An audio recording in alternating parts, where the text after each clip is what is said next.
Nós estamos tratando numa série de ministrações chamada Princípios de um Cristão Vencedor.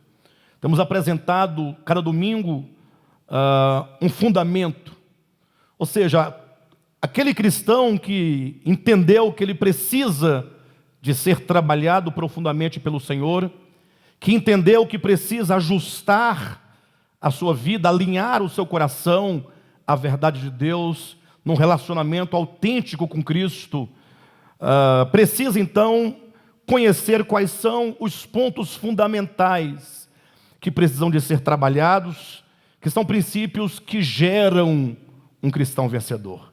Não temos como ser cristãos vencedores à luz de Apocalipse capítulos 2 e 3, se não atentarmos para 7 fundamentos que estamos apresentando nessa série, e que hoje apresentaremos, portanto, o 4º fundamento. Pega a sua Bíblia, abre em Apocalipse capítulo 2, vamos ler comigo os versículos 18 a 20. Nós não temos nenhum objetivo de fazer a abordagem exaustiva do ponto de vista escatológico dessas cartas. Estamos extraindo apenas o cerne de cada uma delas, ou seja, aquilo que é fundamental. E nessa 4ª carta à igreja em Tiatira, nós vamos nos deter no ponto central, que se encontra nos versículos 18, 19 e 20, que dizem assim: ao anjo da igreja em Tiatira escreve: essas coisas diz o Filho de Deus, que tem os olhos como chama de fogo e os pés semelhantes ao bronze polido. Conheço as tuas obras, o teu amor, a tua fé, o teu serviço, a tua perseverança e as tuas últimas obras mais numerosas do que as primeiras. Versículo 20. Tenho, porém, contra ti o tolerares que esta mulher, Jezabel, que a si mesmo se declara profetiza, não somente ensine, mas ainda seduza os meus servos a praticarem a prostituição e a comerem coisas sacrificadas aos ídolos.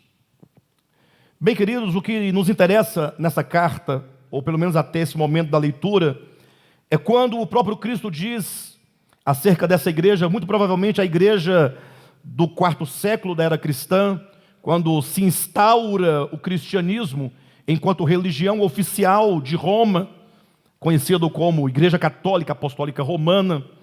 A advertência que se faz contra essa igreja, pelo menos a primeira advertência, é que fala-se aqui de uma profetisa aqui representada ou simbolizada por Jezabel, que seria no Antigo Testamento a mulher de Acabe, que agora assume aqui figuradamente a imagem de alguém que se põe no seio da igreja e assume todo o direcionamento espiritual e assume todo o encabeçamento espiritual, como quem tira daquele que lhe é próprio esse encabeçamento e toma para si, com vistas a desviar os filhos de Deus, afastar os filhos de Deus da verdade.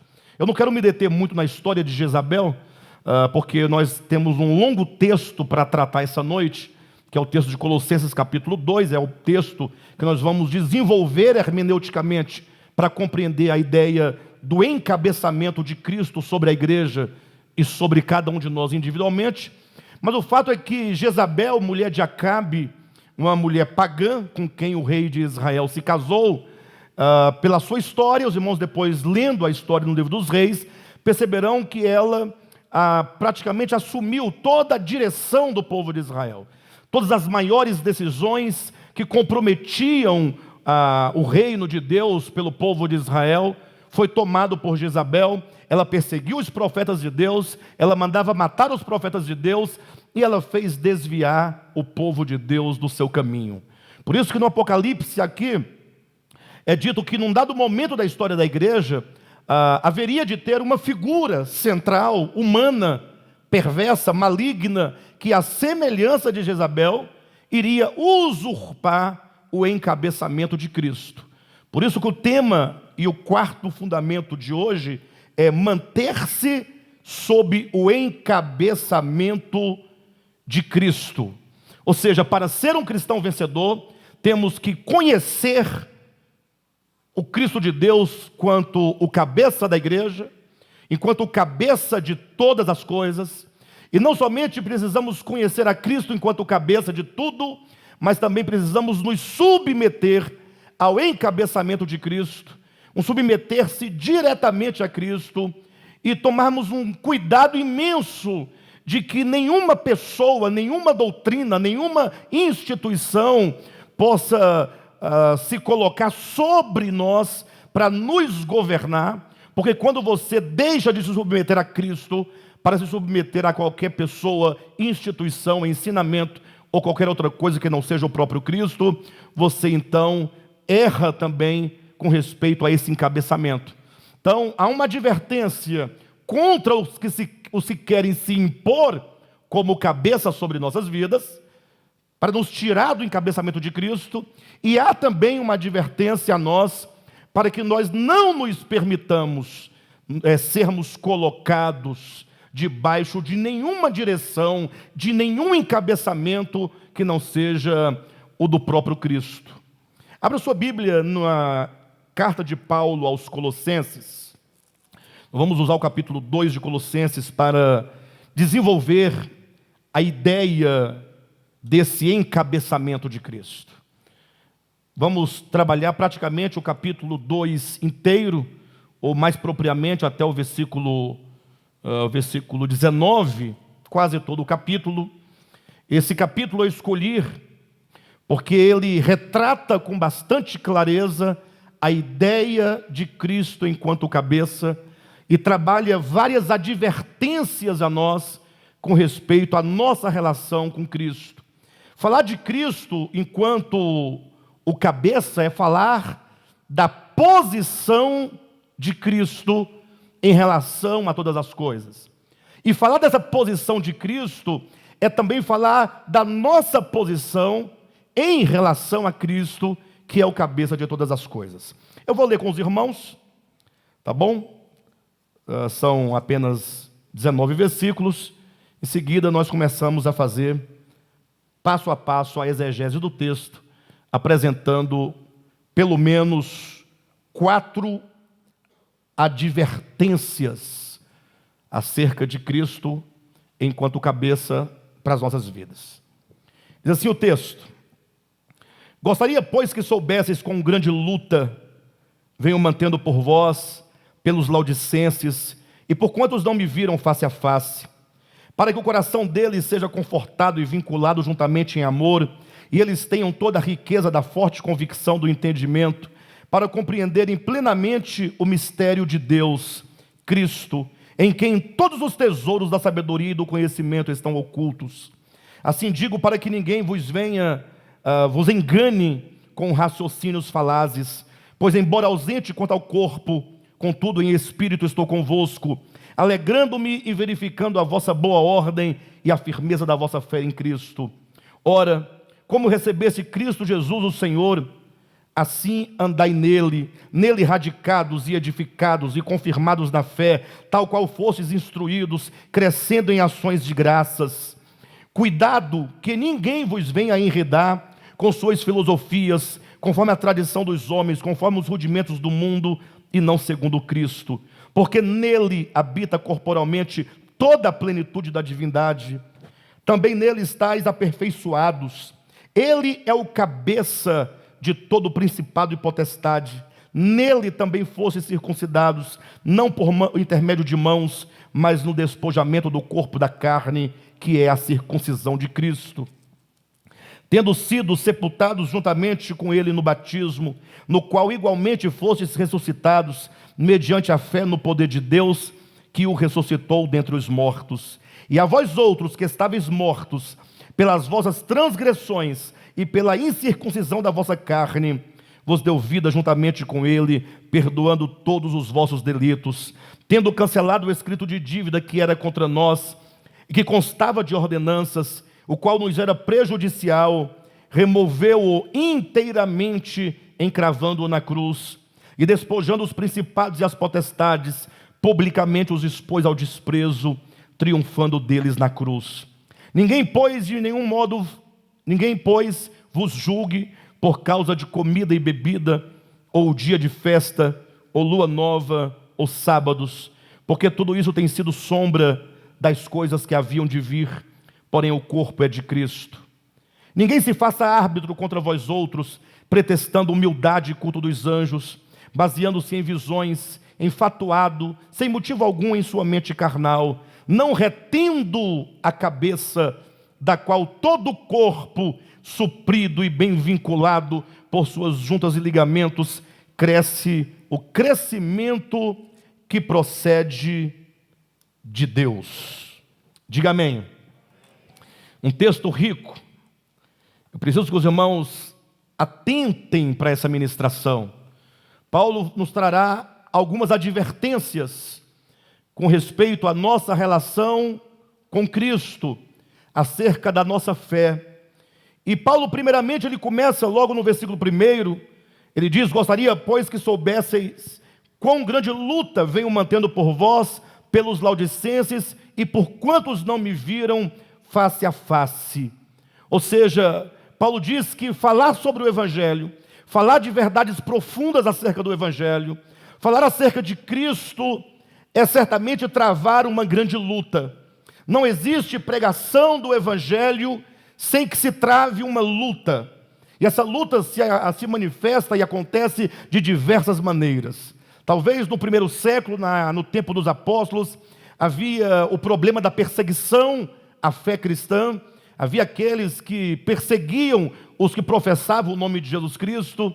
Nos dias atuais temos ouvido falar alguns rumores de alguns lugares que também os cristãos têm sido perseguidos por causa de Cristo, ou perseguidos por causa do Evangelho.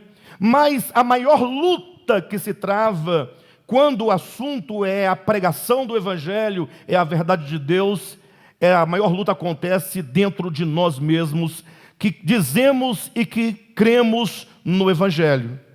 Isso porque nós, os cristãos do século 21, nós nos convertemos a partir de uma série de circunstâncias e na base de um tanto de dogmas e de costumes e de doutrinas e de ensinamentos que não raras vezes discordam, dissonam da verdade de Deus, que é Cristo revelada nas Escrituras. Ou seja, não é nova a ideia de que sempre houve na história aqueles que se infiltravam na igreja com o fim de perverter a fé dos verdadeiros filhos de Deus. E então, porque nós nos convertemos talvez há 1 ano, 5 anos, 10 anos, 15 anos, 50 anos, e nós temos uma longa história, cada um aqui tem uma história com Deus, uma história que foi construída na denominação onde você se converteu, os vínculos que você desenvolveu com as pessoas, os seus líderes espirituais dos primeiros passos no Evangelho, e tudo isso gerou em nós uma formação, gerou uma forma de perceber as coisas, gerou em nós uma maneira de compreender as coisas. E essa maneira de compreender que em nós foi gerada ao longo de muitas experiências, de muitos ensinamentos, de muita palavra pregada, acaba se constituindo em nós uma grande fortaleza. A verdade pode gerar em nós um sólido fundamento sobre o qual nós somos edificados, mas é verdade também que os enganos que nós recebemos, pensando que era a verdade, eles podem constituir uma grande fortaleza, de modo que, ouvindo você a verdade, você que ama a Deus verdadeiramente, mas que enganado por um tanto de conceitos equivocados, você pode ter uma fortaleza profunda dentro da sua alma de resistência à verdade. Ou seja, é possível que um cristão genuíno, que ame verdadeiramente a Deus e a sua palavra e a sua verdade, resista à verdade de Deus, por causa das fortalezas criadas. Então é preciso que nós, como disse Jesus, desenvolvamos um espírito sempre de criança, sejamos crianças na pureza, crianças no sentido de estar sempre abertos a aprender a verdade. Não permita que nenhuma resistência dentro do teu ser impeça você de receber a verdade de Deus. Paulo tinha consciência de que falar acerca de Cristo era sempre uma luta neste momento, inclusive está acontecendo. Mas veja bem que essa luta é uma luta muito específica. No versículo 2, olhe na sua Bíblia, de Colossenses 2, ele diz, para que? Ou seja, no versículo 1, ele fala, quero que vocês saibam que há uma luta imensa que eu tenho travado a favor de vocês, os irmãos de Colossos, a favor dos irmãos de Laodiceia, e a favor de todos aqueles, como ele diz, que não me viram face a face, para que? Aqui está a luta, o sentido da luta, o significado dessa luta, para que o coração de vocês seja confortado e vinculado juntamente em amor, e vocês tenham toda a riqueza da forte convicção. Diga, forte convicção. Diga, eu preciso de desenvolver não uma convicção. Diga com convicção. Diga, não uma convicção, mas uma forte convicção. Fala para o seu irmão ao seu lado. Você tem que ter uma forte convicção. Em nome de Jesus. Diga, você tem que ter uma forte convicção. Essa é uma luta que nós estamos travando, para que vocês tenham uma forte convicção. Mas que forte convicção é essa? Acerca de quê? Para que o coração deles seja confortado e vinculado juntamente em amor, e eles tenham toda a riqueza da forte convicção do entendimento. Forte convicção do entendimento, para compreenderem. Aleluia. Este é o ponto. Forte convicção do entendimento para compreenderem. Existe uma verdade central, talvez nem diria verdade central ou uma verdade central, mas a verdade central do Evangelho que nós precisamos de compreender a partir de uma forte convicção, que você tenha uma compreensão, você tenha uma convicção, e essa convicção seja forte. Como é dito, a forte convicção do entendimento para compreenderem plenamente o mistério de Deus, Cristo. E este é o primeiro ponto que eu apresento para os irmãos dessa noite. Apresentar Cristo enquanto o mistério de Deus. Então, comecemos no sentido de que Deus consiste em um grande mistério, porque ninguém jamais viu a Deus.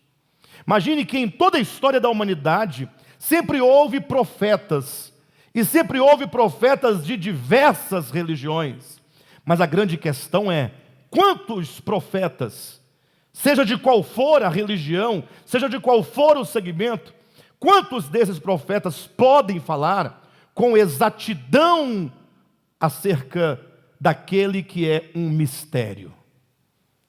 Por que Deus é um mistério? Ora, como diz Paulo em 1 Timóteo, Deus é aquele que habita em luz inacessível, que olho algum jamais viu, nem é capaz de ver.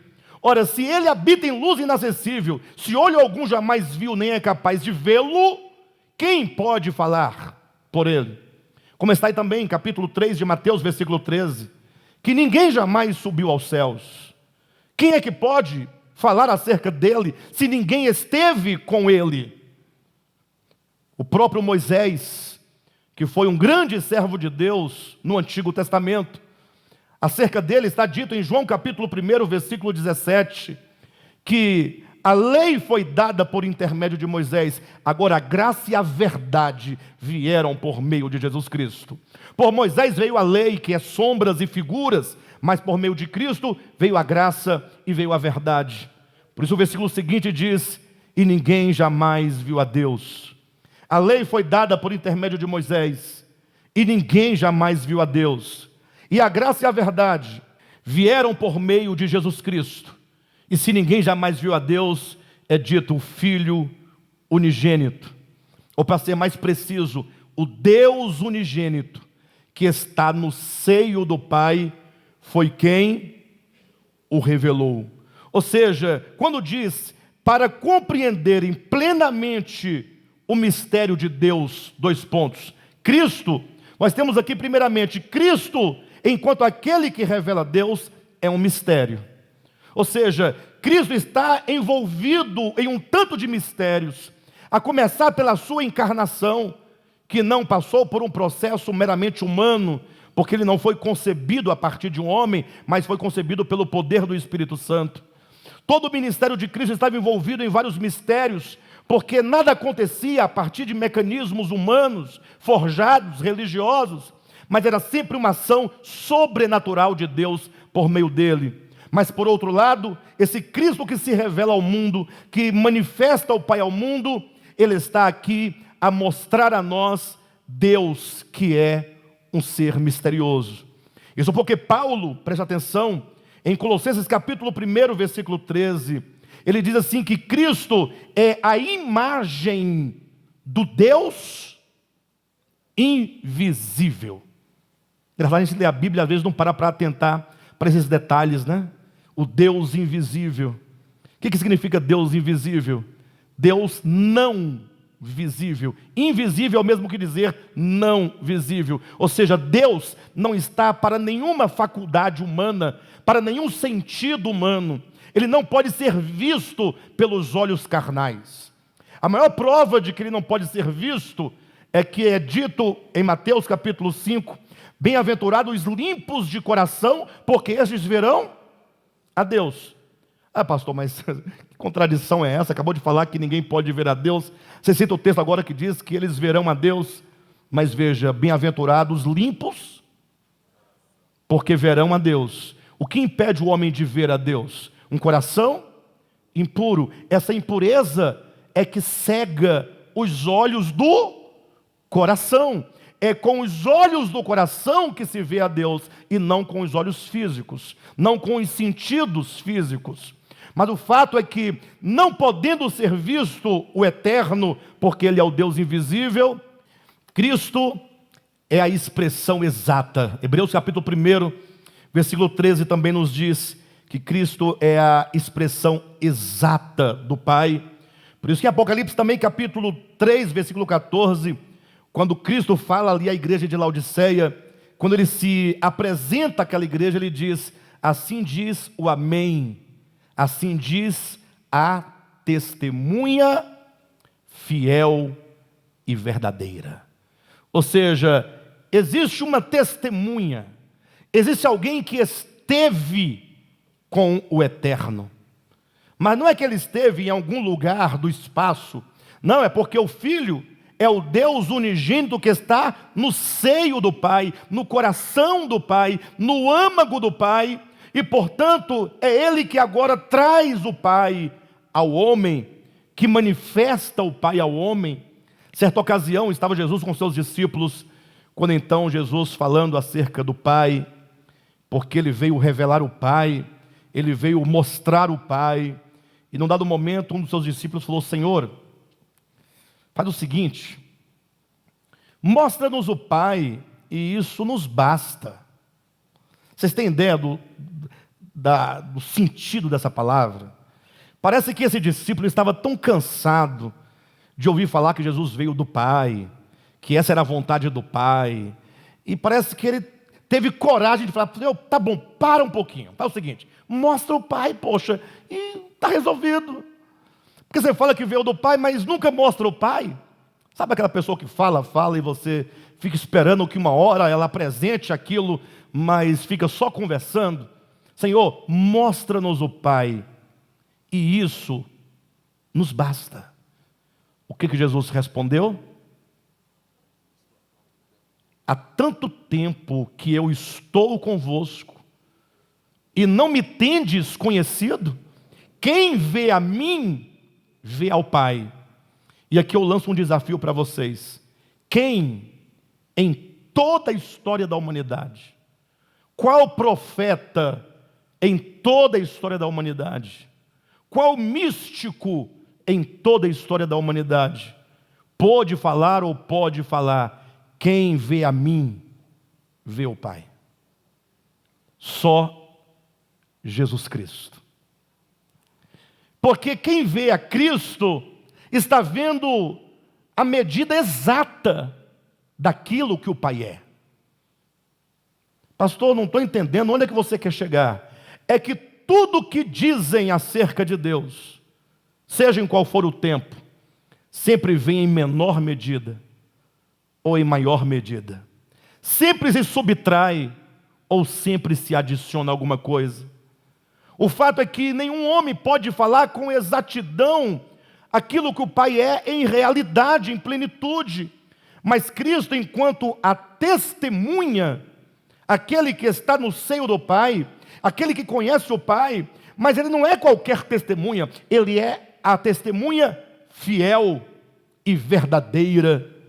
Portanto, o olhar de todo cristão, e o Evangelho nasce desse princípio, é olhar para esse Cristo enquanto a revelação do Pai, e não dividir a posição desse Cristo com ninguém absolutamente, nem com Moisés, nem com Jeremias, nem com Daniel, nem com João Batista, nem com Paulo, nem com Pedro, nem com a Bíblia, nem com ministério algum, nem com Devap, nem com a IURD, nem com a Assembleia de Deus, nem com a Batista, nem com pregador algum. Não importa qual seja o seu paradigma de comparação, Cristo é único e exclusivo.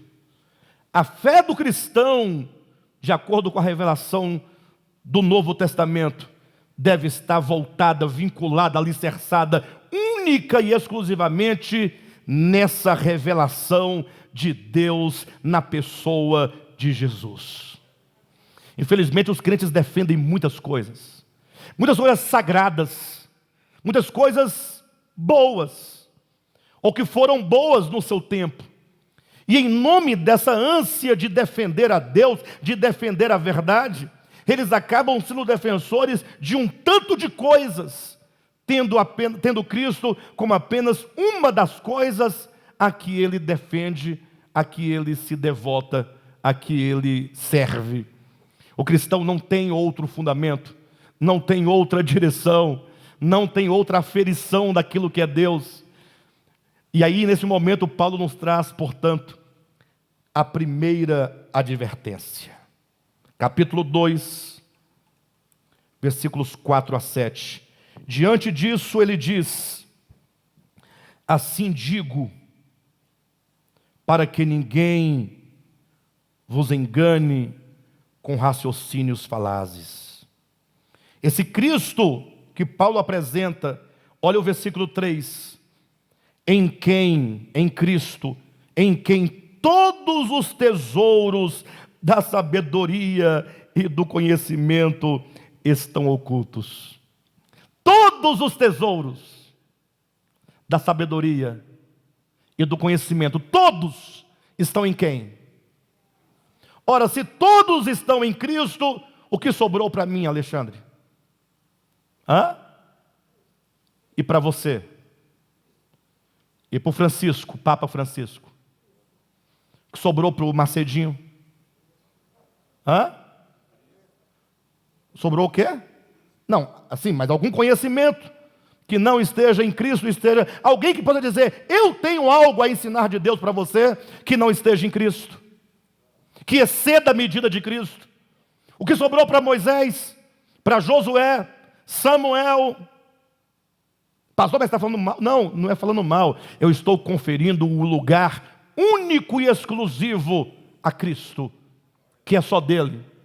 Porque quem veio antes dele e quem veio depois só podem falar dele, só podem testemunhar dele. Cristo é a testemunha fiel e verdadeira, em quem todos os tesouros da sabedoria e do conhecimento estão ocultos. Veja agora, versículo 4. Assim digo, essa é a primeira advertência. Diante desse Cristo maravilhoso, que é o mistério de Deus, que revela o Deus misterioso, em quem tudo está ali oculto, enquanto os tesouros da sabedoria e do conhecimento. Assim digo, para que ninguém... Que maravilha! Assim digo, para que ninguém... Versículo 4. Assim digo, para que ninguém... Vocês estão lendo? Assim digo, para que ninguém... Para que ninguém vos engane com raciocínios falazes. Pois embora ausente quanto ao corpo, contudo em espírito estou convosco, alegrando-me e verificando a vossa boa ordem e a firmeza da vossa fé em Cristo. Paulo tinha uma preocupação que ninguém nos engane. Paulo estava preocupado com a boa ordem e com a firmeza da nossa fé. Pastor, qual é a boa ordem e que firmeza da nossa fé é essa em Cristo? Versículo 6. Do modo como você recebeu a Cristo, o Senhor, assim andai nele. Nele, radicados. Sabe o que é radicados, queridos? Enraizados. Ou seja, a planta começa, não é da raiz, o início, nele enraizados. Ou seja, você nasceu do Evangelho por causa de Cristo, em Cristo. E se por qualquer outra coisa te levou a uma igreja evangélica, ao batismo, que não tenha sido Cristo enquanto a sua raiz, ou você tendo a sua raiz nele, você tem que rever o conceito de sua conversão. Nele enraizados, ou radicados, nele edificados e confirmados na fé, tal como fostes instruídos, crescendo em ações de graças. Essa é a primeira advertência do apóstolo. Diante desse Cristo, você tem que observar a boa ordem e a firmeza da sua fé em Cristo. Nele enraizado é o princípio da sua fé. Nele edificados é a continuidade da sua fé. Nele confirmados é a consumação da obra dele na sua vida, naquele grande dia. Ou seja, ele é o começo, ele é o meio e ele é o fim. Esse Cristo, ele é tudo para nós. A primeira advertência é: olhe bem para que ninguém possa te enganar com raciocínios falazes, para que você tenha uma fé viva, sadia, enraizada, edificada e confirmada em Cristo Jesus. Mas logo o apóstolo Paulo também nos traz nesse capítulo, seguindo adiante, uma segunda advertência. A segunda advertência diz assim, no versículo 8: cuidado, que ninguém vos venha a enredar com a sua filosofia e vãs sutilezas, conforme a tradição dos homens, conforme os rudimentos do mundo, e não segundo Cristo. E aqui Paulo, ele está muito claro, ele está sempre usando ninguém. Cuidado para que ninguém. Mas é porque, cuidado para que ninguém. Qualquer pessoa, qualquer doutrina, qualquer segmento, qualquer ministério que vier introduzir qualquer ideia que fuja do Cristo como o único e exclusivo fundamento, como a verdade absoluta acerca de Deus, você tem que sair fora dessa pessoa, desse ministério, desse entendimento. Cuidado para que ninguém, e Paulo é claro, vos venha a enredar. Misericórdia, queridos. Vos venha, a palavra enredar vem de rede, ou como que alguém faça você presa na rede do engano. É como uma rede para pegar peixe. O peixinho está tão feliz, está ali nadando, vindo de longe, indo para a casa de algum parente dele lá no mar, não sabe que na sua frente tem uma rede Quando ele passa, ele percebe que não consegue atravessar. Quando ele tenta voltar aí, ele está completamente enredado, preso. Eu quero ser honesto com vocês nessa noite. O quanto é fácil ser enredado. E o quanto é difícil ser liberto. O ser enredado é fácil porque a nossa inclinação natural já é para o engano. O homem não ama a verdade. Ah, pastor, eu amo. É possível que você ame a verdade. Eu não vou dizer que você não ama. Mas pode ser também que você ama depois de um longo processo muito doloroso que te levou a perceber o valor da verdade. Mas não me diga que a verdade é algo que todo mundo deseja, que é a melhor coisa do mundo. A maior prova está nas nossas próprias relações. Quantos amigos você perdeu porque alguém te falou a verdade? E quantos amigos você tem até hoje, porque até hoje mente para você, e você mesmo sabendo que ele mente muito para você, que ele esconde muita coisa, mas você se sente bem porque ele não te fala a verdade. E o pior, se você cometer um erro contra alguém, o melhor conselho do mundo é: nunca diga para essa pessoa que você cometeu um erro contra ela, porque no dia que você falar, ela não vai querer ouvir. Ela não quer que você fale. Ela quer que você continue mentindo sempre. A escravidão é uma coisa que está dentro do homem. O engano que escraviza. Agora, a verdade que liberta. Puxa vida. Poucos amam e desejam verdadeiramente pela verdade. Então, ser pego pelo engano é muito fácil. Eu fico observando e às vezes comparando. Puxa vida, quando eu era adventista, eu percebia o quanto que nós adventistas na época, ou enquanto que os adventistas, eles lutam com afinco por aquilo que eles chamam de verdade e que não sabem que não é a verdade. Você vai encontrar um crente adventista desviado, que anda num mundo perdido, não vai à igreja, não quer saber de nada, faz tudo errado, mas quando vai ao restaurante pergunta: esse feijão tem bacon? Não, é engraçado. Poxa, come tudo que não presta no mundo, bacon não pode, é do porco. Esse alface tem vinagre, foi temperado com vinagre. É engraçado, mas aqui se manifesta, sabe o quê? O quanto que o engano é forte. Só pode falar: eu não sigo, mas eu acredito. Mesmo fora, está defendendo.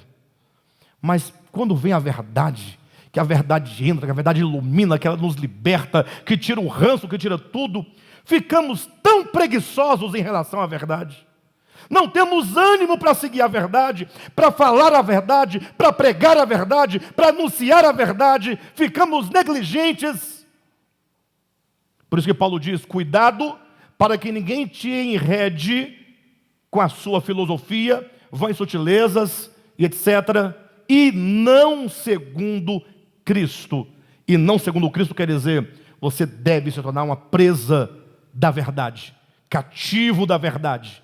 Você deve ser dominado pela verdade, controlado pela verdade. E, portanto, o fato se estabelece: ou você é governado pela mentira, ou você é governado pela verdade.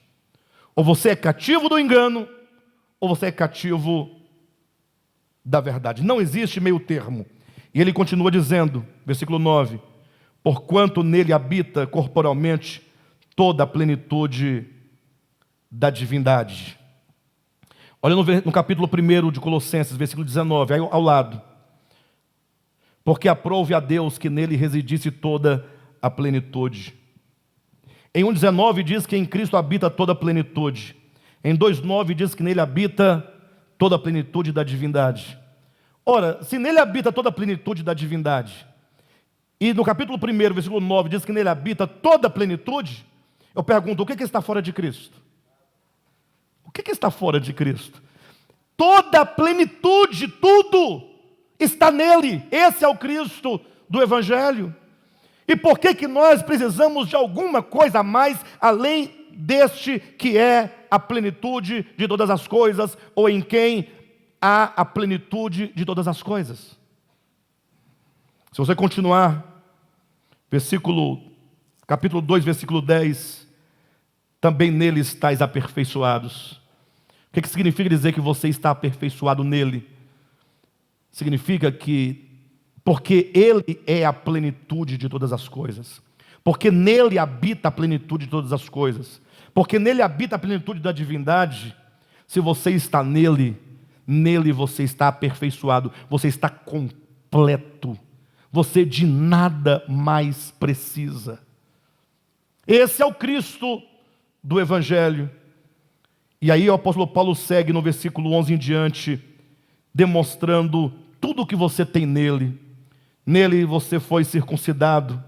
Versículo 12, nele você foi sepultado. Com ele você ressuscitou dos mortos. Versículo 13 diz que ele perdoou todos os nossos delitos, que ele nos deu vida.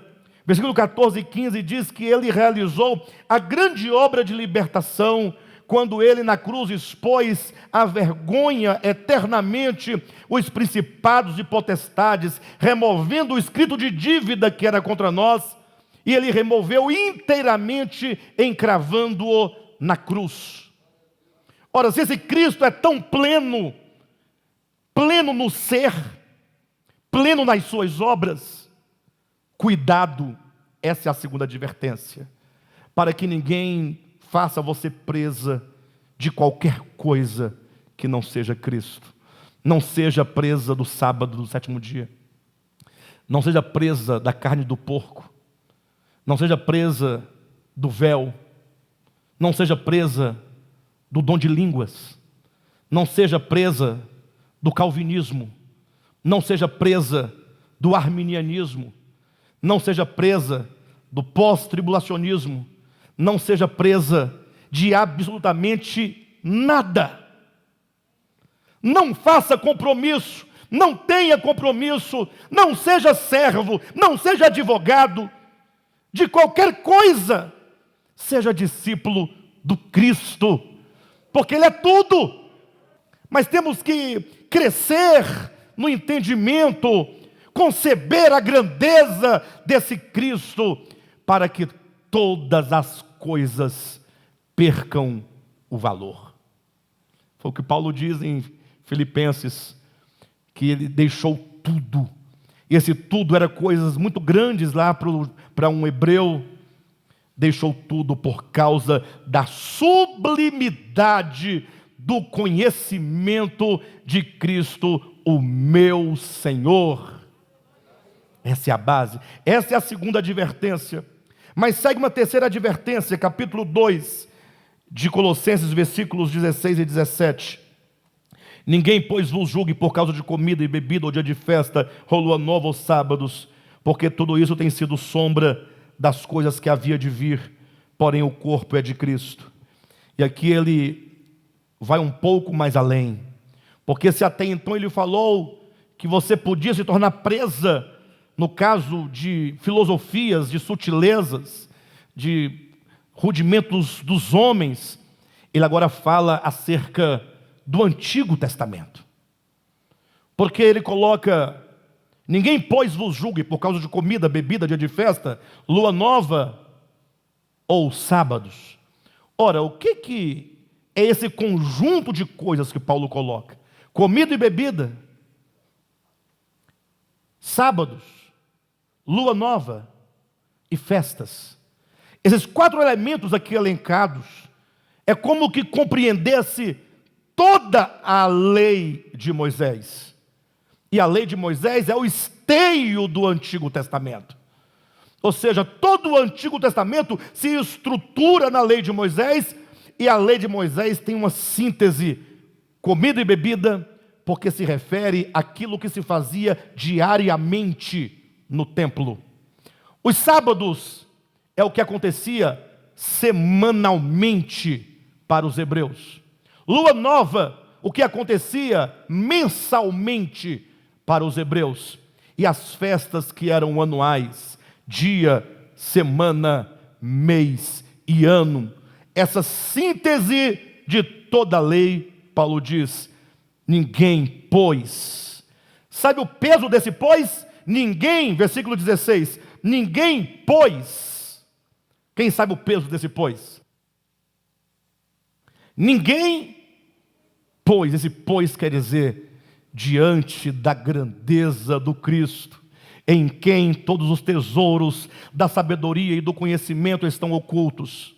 Aquele que é a imagem exata do Deus invisível, aquele que é a expressão exata do Deus eterno, aquele que é a plenitude de todas as coisas, aquele em quem habita corporalmente a plenitude da divindade, aquele em quem você está completo, aquele em quem você morreu, ressuscitou, e aquele que perdoou os seus pecados, que pegou o escrito de dívida que era contra nós e cravou completamente na cruz, aquele que para sempre envergonhou principados e potestades, para que você pudesse ter salvação. Esse Deus tão grande, diante desse Cristo, ninguém pôs. Ou seja, por esses motivos, ninguém jamais vos julgue, vos condene, ninguém queira se assenhorar da sua vida, querendo que você seja obrigado ou constrangido a qualquer coisa que não seja Cristo. Ah, porque eu não guardo o sábado. Ninguém te julgue, eu tenho Cristo. Você tem o sábado, eu tenho Cristo. Sábado é só um dia da semana. Cristo é aquele em quem habita a plenitude de todas as coisas. Ah, mas para você, ninguém vos julgue por causa de absolutamente nada.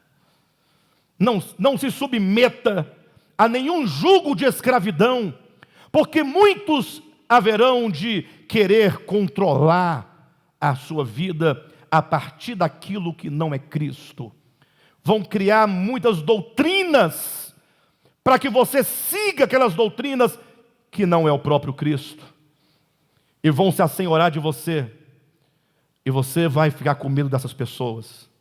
Cuidado, porque nesse momento é o momento em que você corre o grande risco de não permanecer sob o encabeçamento de Cristo. Irmãos, está debaixo do encabeçamento de Cristo.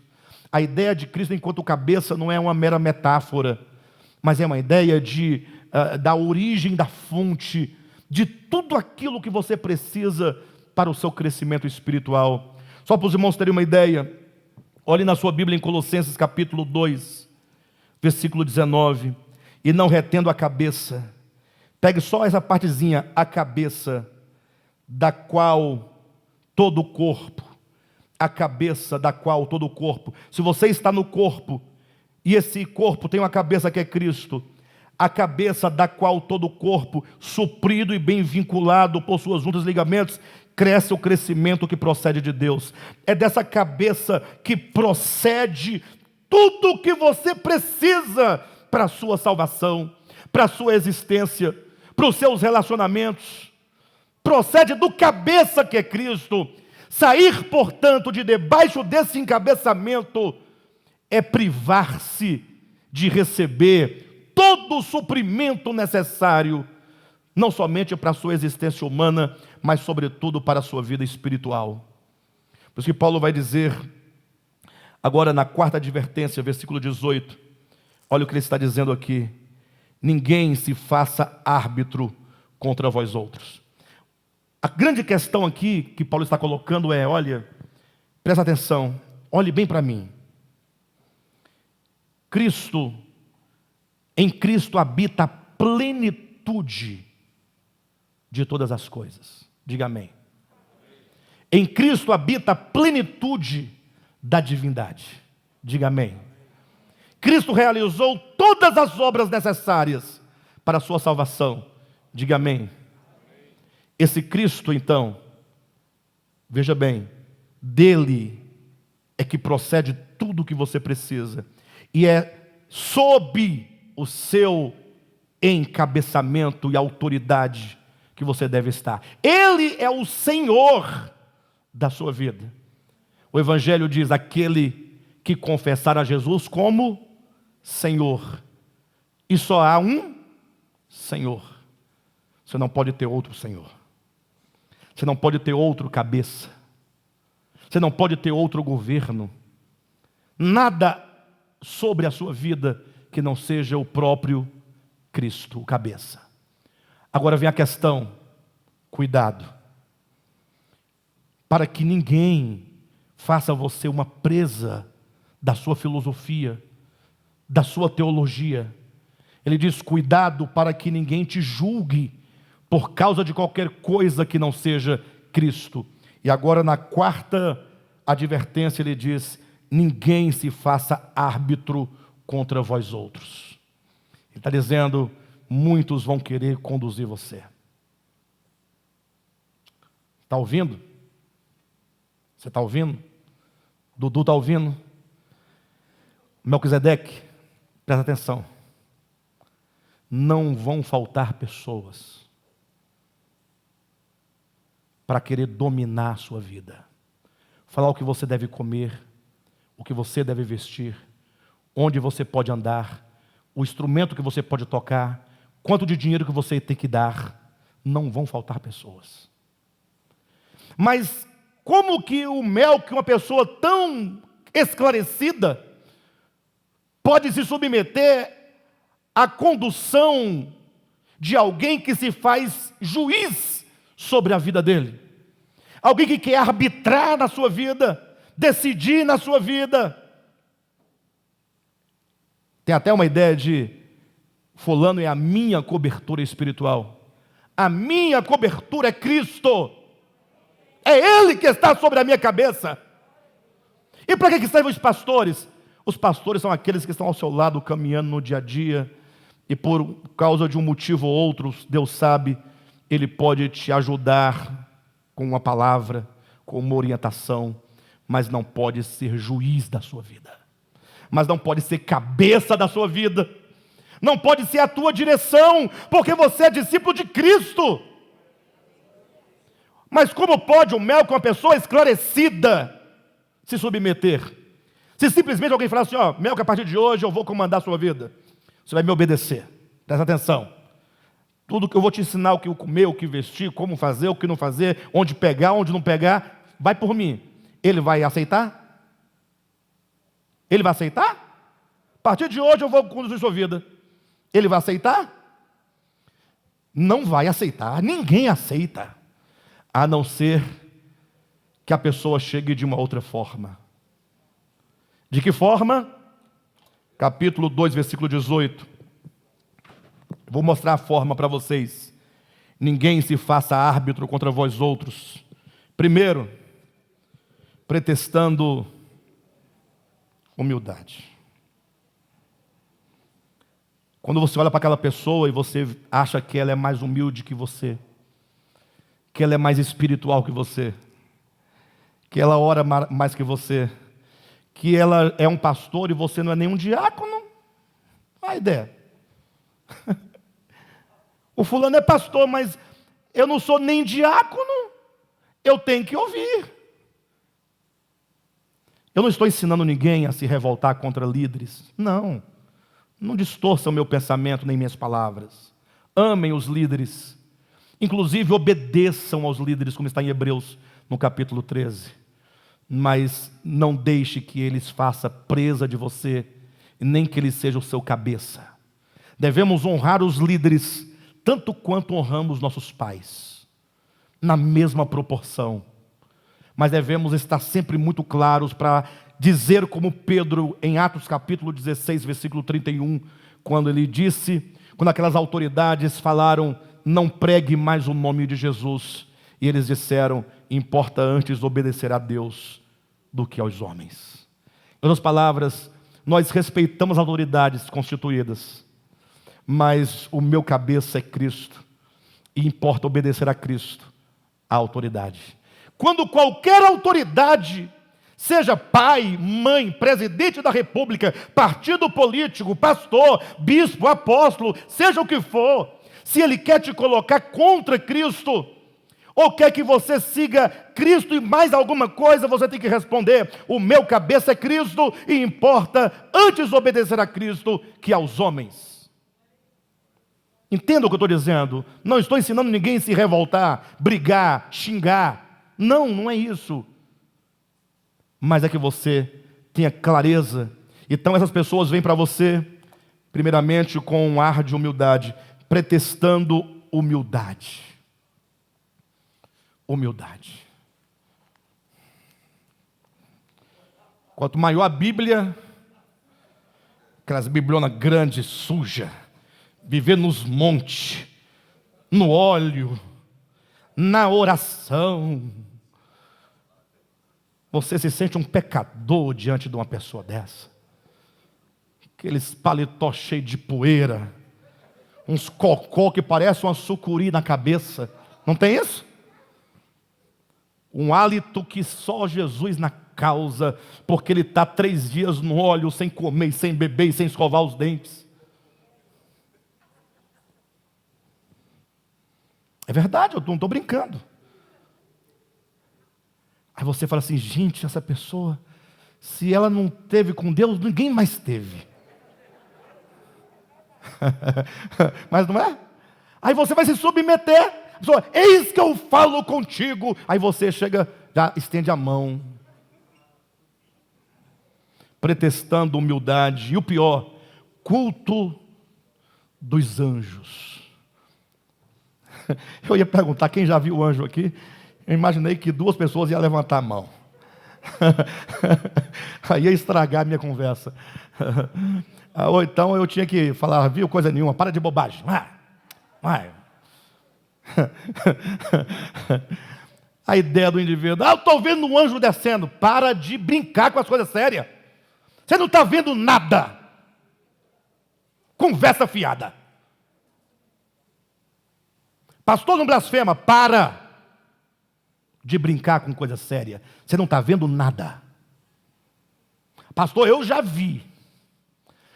É porque a gente, quando acredita, vê qualquer coisa. Uma vez eu vi um cavalo maior do que um cavalão grande.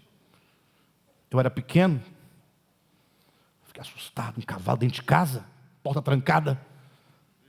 Tinha acabado a luz, acendemos uma vela. Quando eu vi, era um gato. A sombra do gato na parede ficou do tamanho de um cavalo.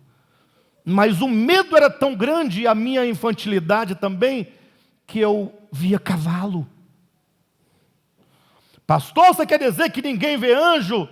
Não, não quero dizer que ninguém vê e que ninguém não vê. O problema é que Deus tem mais o que fazer. Ele tem tanta coisa para te mostrar, para te revelar. Vai ficar te mostrando o anjo com um cajado na mão. Para! E o pior, entregando chave que você nunca recebeu, essa tal da chave. Recebe, você pegou e cadê? Não apareceu. Pastor, no dia seguinte arrumar um emprego. Todo mundo arruma um emprego no dia seguinte. É só levantar cedo, escovar os dentes, pentear o cabelo, pegar o currículo e vai na fé que Deus abençoa. Para.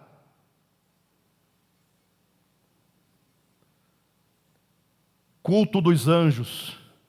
Imagine só se nessa igreja tivesse alguém, a única pessoa que vê anjo. Já observou que onde aparece anjo, você só tem 1 ou 2 que vê? Um que vê e o outro que diz: confirmado. É o que confirma. Porque se não tiver quem confirma, o povo fica meio desconfiado. Por que só ele que vê? Não, mas tem um outro que fala: não, está confirmado. Tinha um irmão que ele tinha 5 filhos, né? Tudo pequenininho. Ele ia orar. Ele falava: Débora, entrega a profecia. Antes de começar a oração: Isaac, você vai ter a visão. O fulano, a revelação. A coisa distribuía tudo. Sobrava um filho, né? E não tinha mais o que fazer. E você confirma. Entendeu? O outro confirmava, resolvido. E aí os meninos crescendo desde pequenininho, o que você viu? O menino, ele vai ter que falar que viu alguma coisa. Não vi nada. Só teve uma pessoa que eu vi até hoje, que falou: Deus não me disse nada para falar para vocês. Estava num círculo de oração, minha mãe estava lá. Mas sempre foi uma pessoa muito verdadeira, muito sincera naquilo que ela fazia. Aí no meio da reunião, uma irmã levantou: Deus está entregando para a irmã Júlia o dom de profecia. Minha mãe: opa, glória a Deus, quem é que não quer dom de profecia? Deus está entregando, eu quero receber, se é Deus, maravilha. Aí surgiu outra: opa, se Deus entregou, quando Deus dá o dom de profecia, ele dá a profecia, entrega a profecia. Minha mãe: opa, vamos lá. E na expectativa, né? Cadê a profecia? Ela vai chegar, Deus mandou, Deus... Ixi! O problema, irmãos, é que isso era um círculo de oração, acontecia às 6 horas da manhã, deu 7 da manhã, deu 8, deu 9, e ninguém ia embora enquanto a minha mãe não entregasse a profecia. E minha mãe esperando aparecer, ela fechava o olho para ver se via, abria o olho para ver se enxergava, fechava para ver se via, e orava, e se exprimia para ver se vinha alguma coisa, mas não vinha nada. E era ciclo de oração, era de manhã cedo, era todo mundo em jejum. E aí começou: ou entrega o recado, ou Deus te coloca no leito de enfermidade. Serva má e negligente. Aí começa a pressão. E deu 10 horas, deu 10 e meia, deu 11 horas. Minha mãe falou: não tem jeito, eu não vou inventar. Eu não recebi nada, não vou entregar nada. Mas só que aí bateu a fraqueza. A fraqueza é quando ela percebeu que estava dando meio-dia. 4 meninos com ela, tudo com fome, que uma me levava todo mundo para o ciclo de oração. E ela viu que não tinha jeito, que não iam acabar enquanto não entregasse o recado. Teve uma ideia. Lembrou de um versículo bíblico. Falou: bem, então eu não vou mentir, eu vou citar o versículo bíblico que Jesus falou. Levantou a mão com autoridade: eis minhas servas. Opa, glória a Deus, todo mundo. Agora ela vai entregar. Eis minhas servas que eu falo convosco. Aí todo mundo. Minha mãe: eis que eu estou convosco todos os dias até a consumação dos séculos. Aí todo mundo: oh, glória a Deus, maravilha, pronto, resolvido o problema. Entregou o recado. Mas tirando a minha mãe, todo mundo, quando fica na pressão, ainda mais quando é aquela reunião para batismo com o Espírito Santo, já viram? Para orar, aí coloca a mão e começa. E o irmão já está cuspindo na sua cara. Fala: glória, glória, glória, glória, glória, glória, glória, glória, glória, glória, glória, glória. Você fala alguma coisa, nem que você fala uma palavra em português, mas meio enrolado. Opa, batizou, mais um batizado, mais um batizado. Não se torne presa de doutrina nenhuma, por mais que ela seja feita em nome de Deus, que pareça boa. Nós precisamos do Cristo. Mas veja que muitos vão querer nos fazer presa com pretexto de humildade. Culto dos anjos, aquela pessoa que, se só ela vê anjo, então existe uma coisa quase pessoal dela com Deus, né? Deus mostra os anjos para ela. Então há um louvor nisso, há uma glória nisso, e agora todos ficam sujeitos àquele sujeito, em razão daquilo que parece ter. Ninguém se faça árbitro contra vós outros, pretextando humildade ou culto dos anjos, baseando-se em... Fecharam a Bíblia? Não, né? Baseando-se em... Olha, para quem achava que eu estava falando bobagem, né? Pastor estava falando bem até agora. Falou que ninguém vê anjo, falou bobagem. Baseando-se em visões. Aí vem o ponto: enfatuado. O que é enfatuado? Aquela pessoa, esse pastor bem gordo. Vocês olharam para mim, né? Não tem problema não. Sabe por que eu deixei de usar gravata, queridos? Porque não faz sentido eu com um pescoço dessa grossura. Como é que eu vou me amarrar aqui, irmãos? Gente do céu, eu sou livre em Cristo.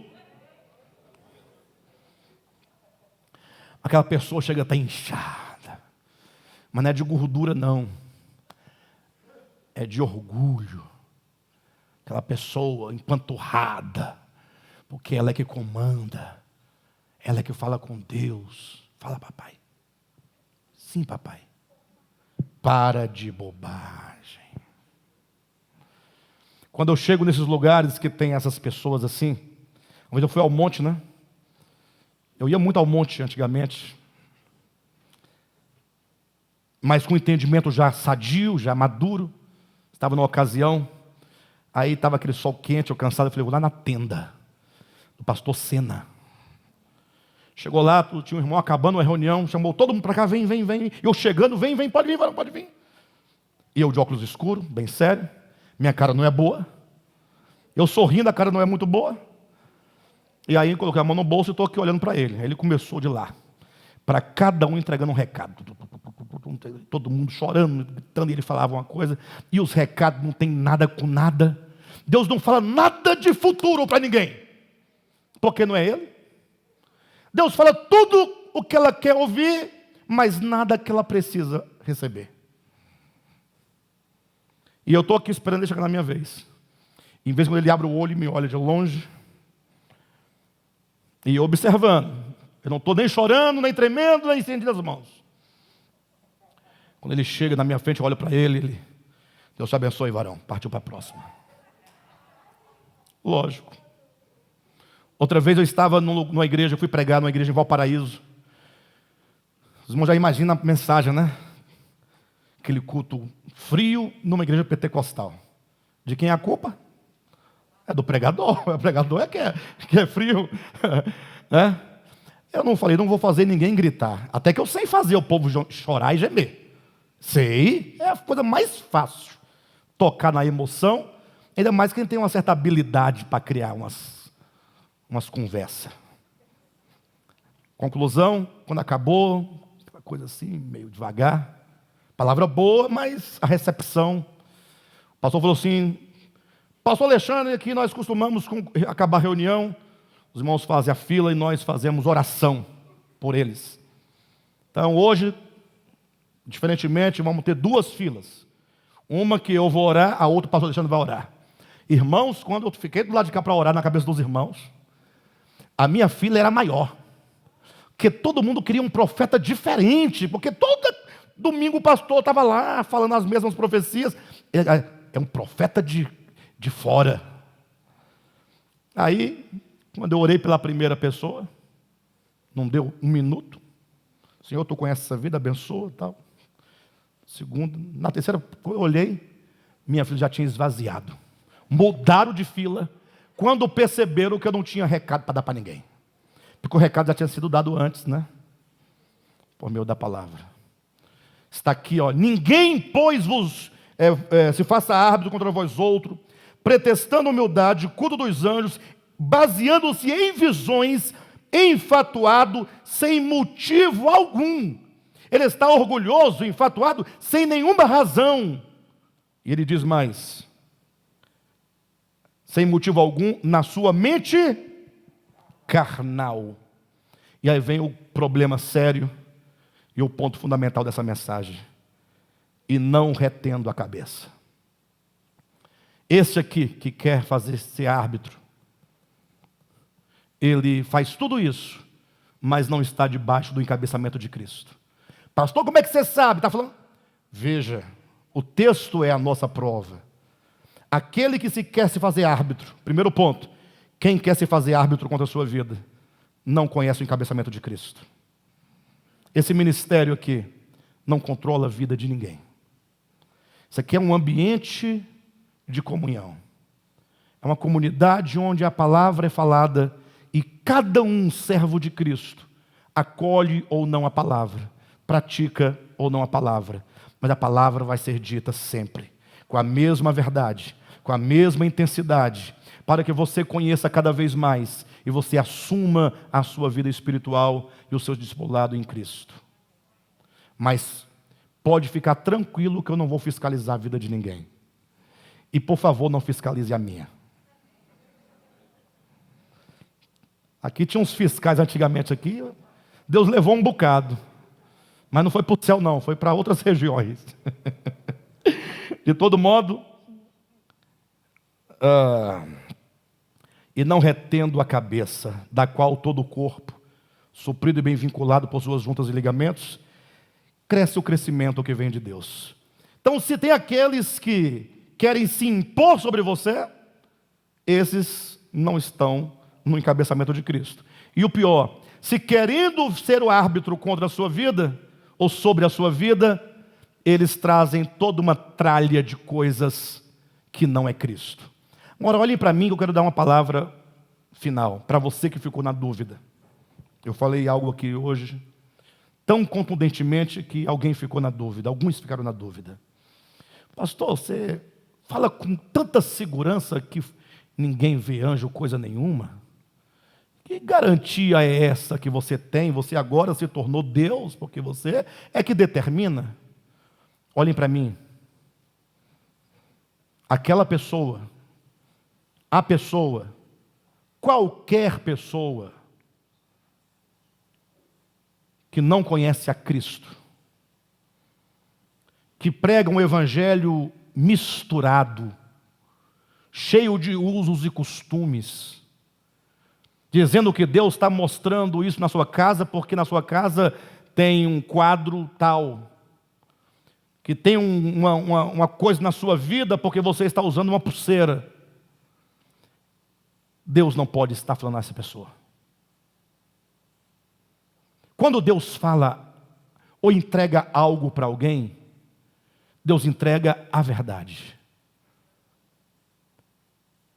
As impurezas são coisas dos homens, das religiões, das denominações.